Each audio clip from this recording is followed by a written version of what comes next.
Welcome to another edition of Islanders Insiders. We come to you from the locker room. I'm Stephen King. Today we're going to be talking some hoops with Islanders head coaches Coaches Wilson and Chadwick. We're also going to check in on Islanders soccer as we give you a feature on the very first signee, Meghan Cordero. That's coming up a bit later, but right now let's talk some Islander men's basketball with head coach Coaches Wilson. Coach, how you doing, sir? I'm doing well. Good. Glad to hear that.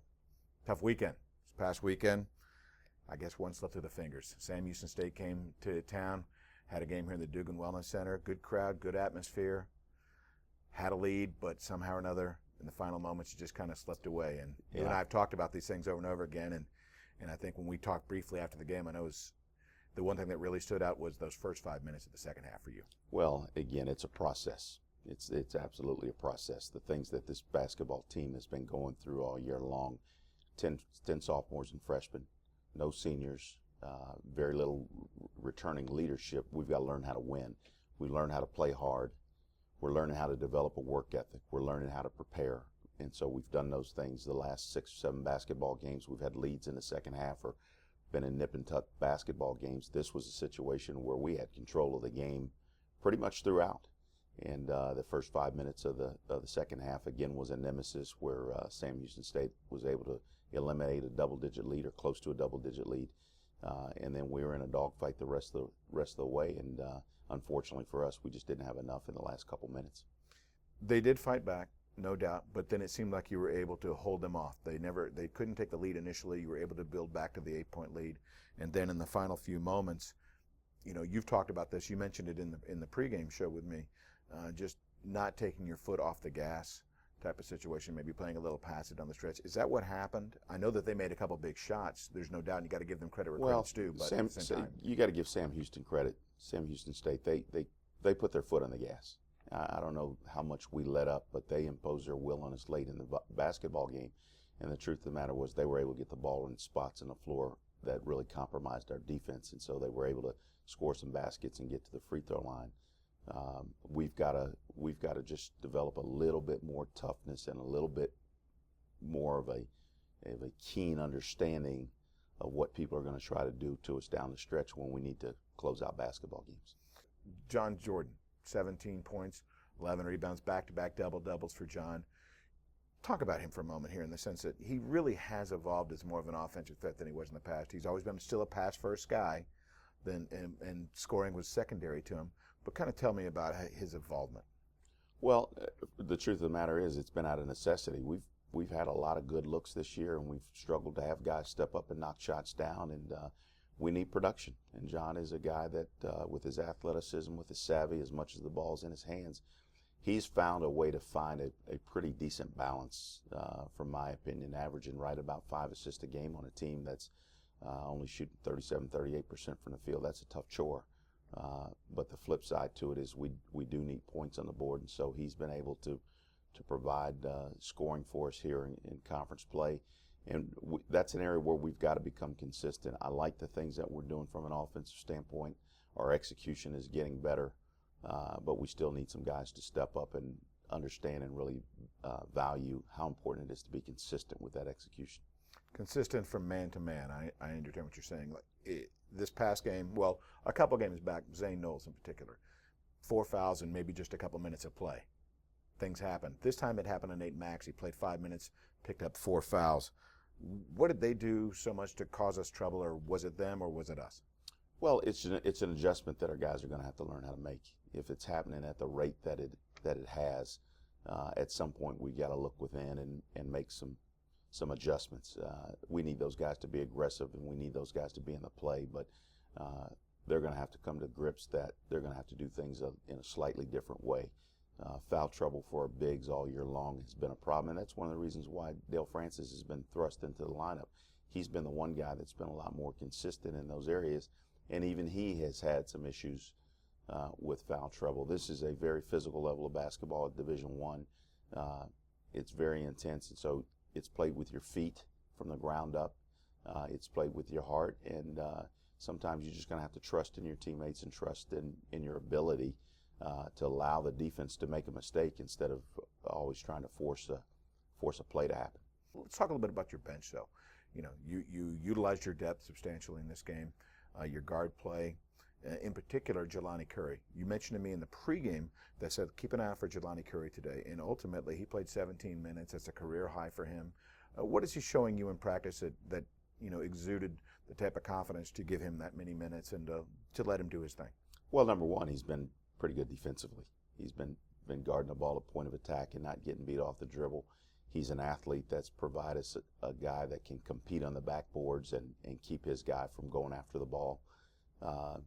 And then just consistency. The execution has been good. The flow's been good. The ball continues to move. It's sometimes what happens when you have a lot of scorers on the floor is that they're always looking for the shot. But Jelani's more of a fluid player that can do things on the move. And so when he penetrates, he's still able to look for a shot and make that next pass and find the open man. So there's a fluidity to the flow of the offense that has really helped. And it's helped guys like John Jordan and Will Nelson, although it wasn't quite as reflected.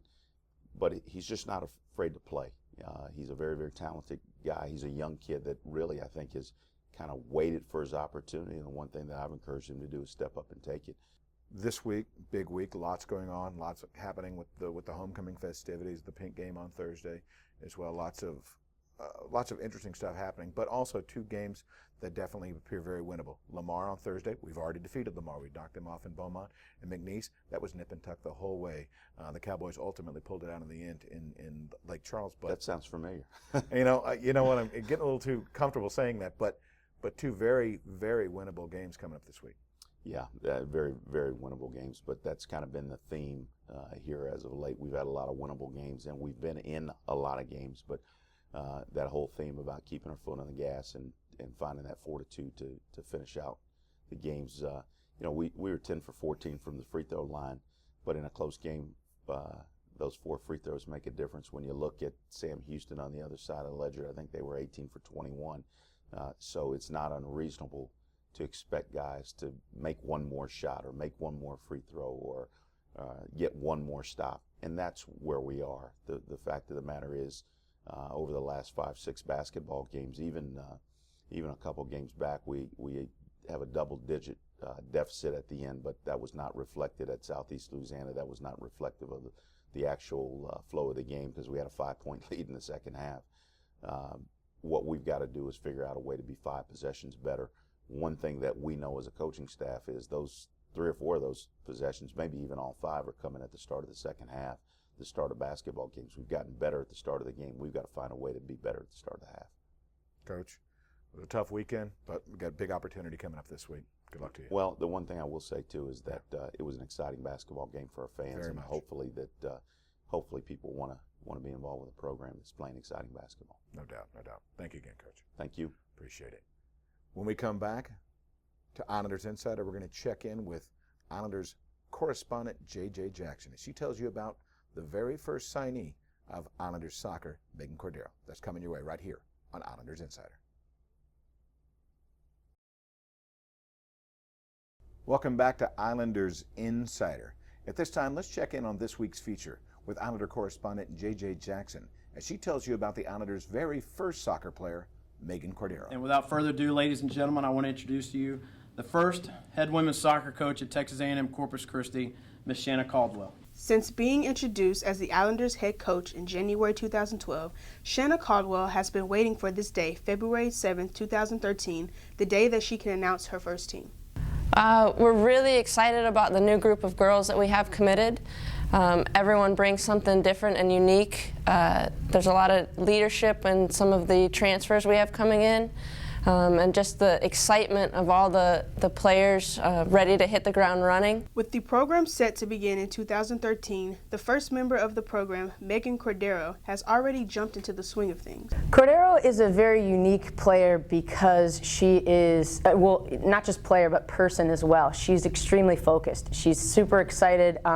It was kind of a seamless transition into college, at least from my point of view. She seemed to hit the ground running. She came in early. She took the mini-mester, and she was housed originally when she first came here with the cross-country team. I think she's found a home with them right now.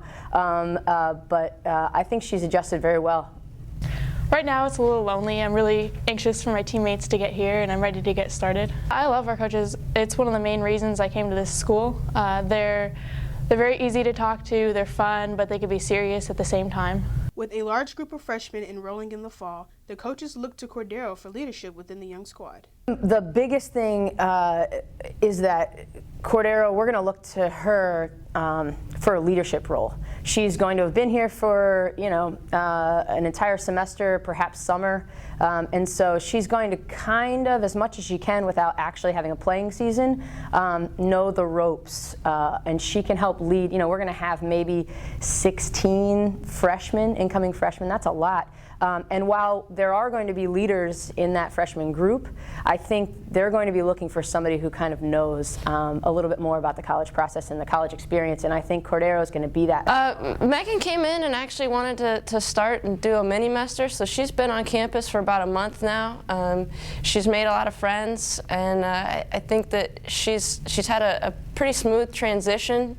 She's gotten to touch the soccer ball a little bit and just kind of get to know people around campus, and she's really excited to have more teammates. As the new soccer complex is under construction and will be up and running this summer, the Islanders are eagerly awaiting the start of their first season as a varsity program. She's as thrilled as we are, as an excited to get to actually be able to talk about her new teammates now officially. So it's an exciting time, and we're looking forward to a bright start. Oh, it means a lot. We're starting something new, and it's going to be remembered, and hopefully we're hoping to come out and surprise everybody. I'm so excited to get started. We're going to have a good team and hopefully a really good season. For Islanders Insider, this is JJ Jackson. We'll be right back.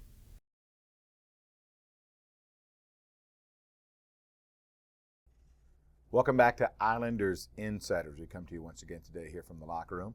Time to talk some women's basketball with the head coach of the Islander women's program, Coach Chadwick. Coach. Hey, Stephen. How are are you you today? I'm good. Good.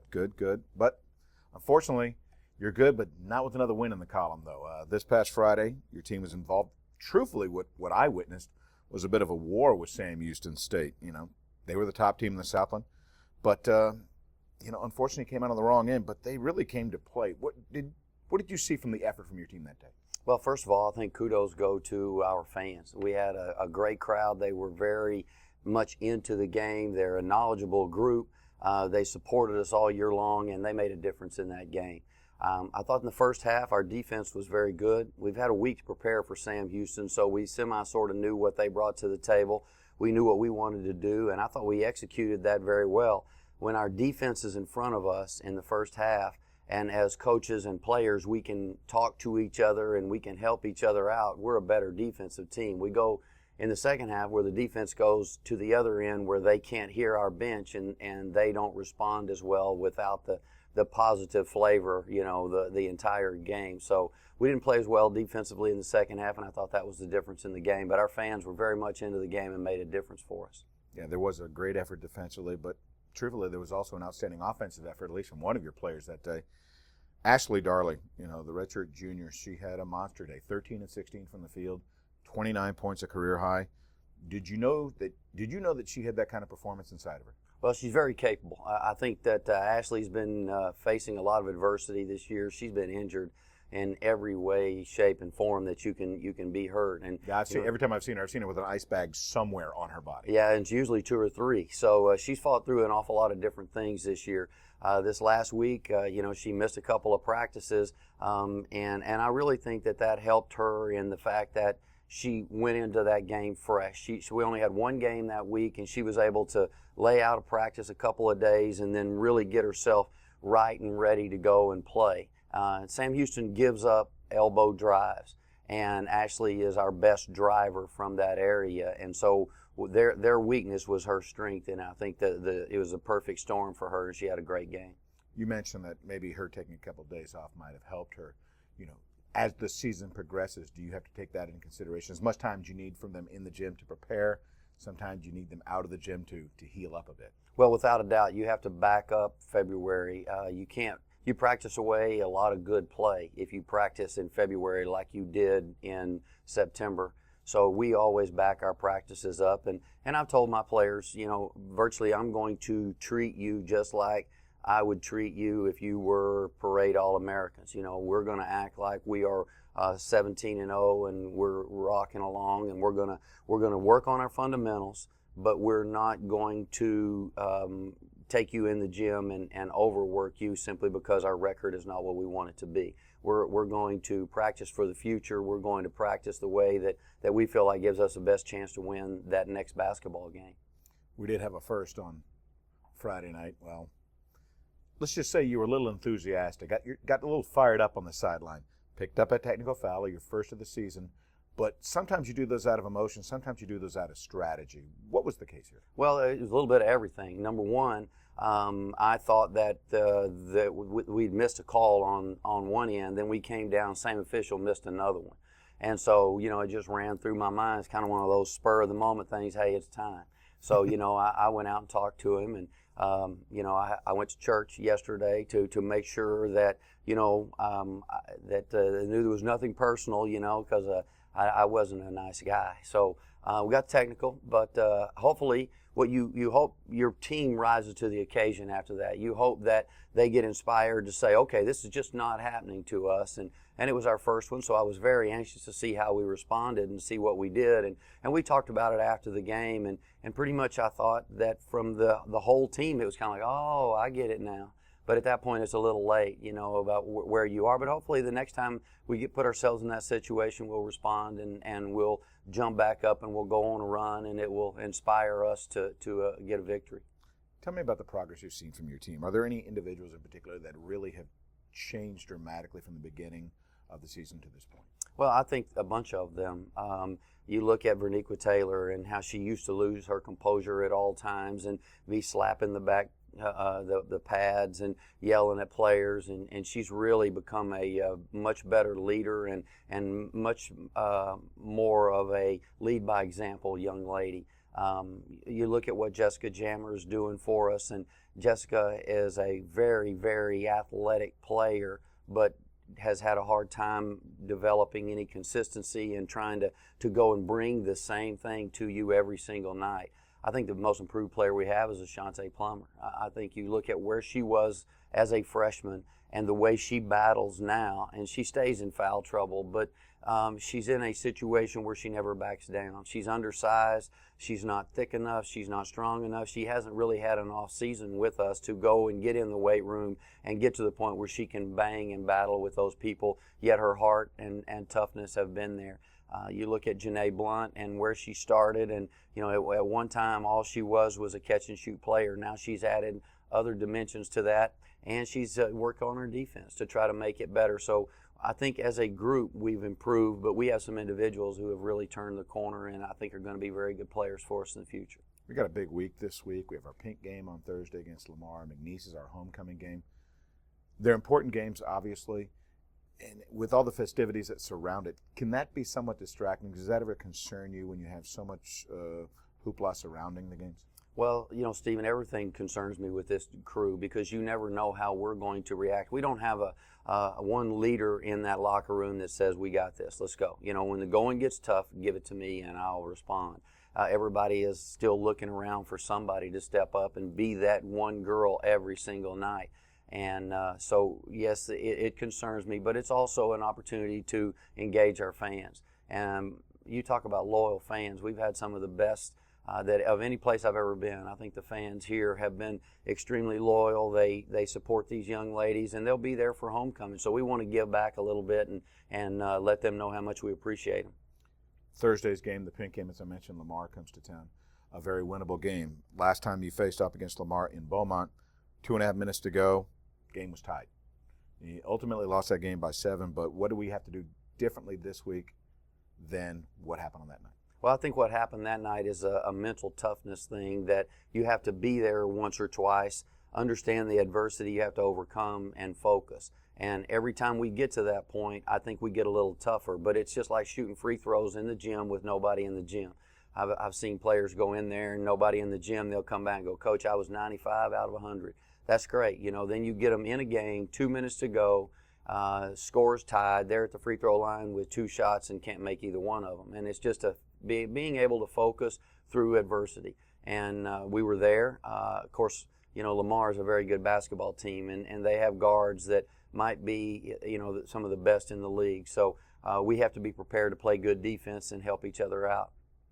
Well, should be an interesting week. Thursday, 5 o'clock, first game of our Islander doubleheader. It's the pink game for Islander women's basketball to take on the Lamar Cardinals, followed by the homecoming matchup coming up on the weekend at 1 o'clock against McNeese. Coach, I appreciate your time today. Thank you, Stephen. Stay with us when we come back. We'll reset once again what's next for Islander athletics right here on Islanders Insider.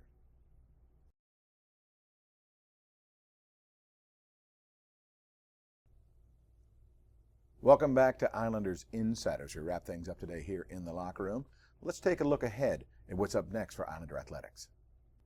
Islanders basketball gets underway on Thursday, February 7th, as we have our pink games for both men's and women's basketball. The women get underway at 5 o'clock as they take on the Lamar Cardinals, with the men to follow at 7:30. Then on Saturday, we have the split doubleheader for homecoming, as McNeese State is the opponent for men's and women's basketball. Women play at 1 o'clock, while the men will take the court at 7.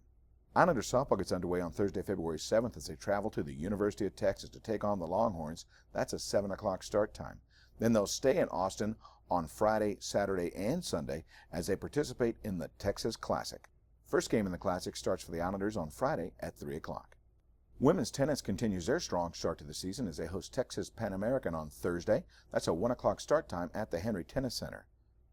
Then the team will travel to San Antonio to take on St. Mary's. That's a 3 o'clock start time on Saturday the 9th. And then Monday, women's tennis returns to the Henry Tennis Center as they host Louisiana Lafayette at 2 o'clock.